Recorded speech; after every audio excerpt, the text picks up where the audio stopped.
Can your sleek Apple Card actually swipe its way through the land of the rising sun? Hey everyone! Today we're tackling a burning question for Apple enthusiasts traveling to Japan. Does the Apple Card work?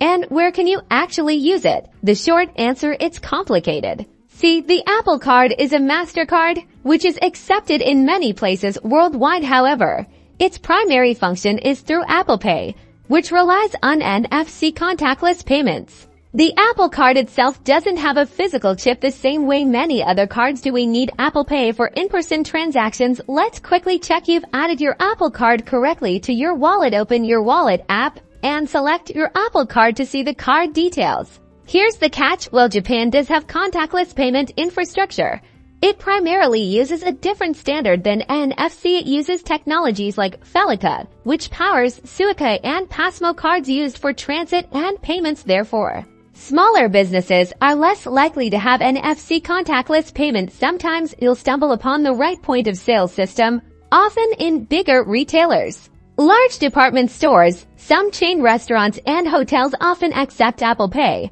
but don't expect smaller ramen shops or local markets to have the system. When you do find a terminal that looks like it accepts contactless payments, look for the Apple Pay or MasterCard contactless symbol. Be sure to select the correct method once prompted by the point of sale terminal. For broader acceptance, bring a physical credit card with a chip. While cash is still king, a Visa or MasterCard with a chip will be your best bet in places where Apple Pay isn't an option. So, can you use your Apple Card in Japan? Yes, sometimes, but don't rely on it. Be prepared with alternatives and enjoy your trip.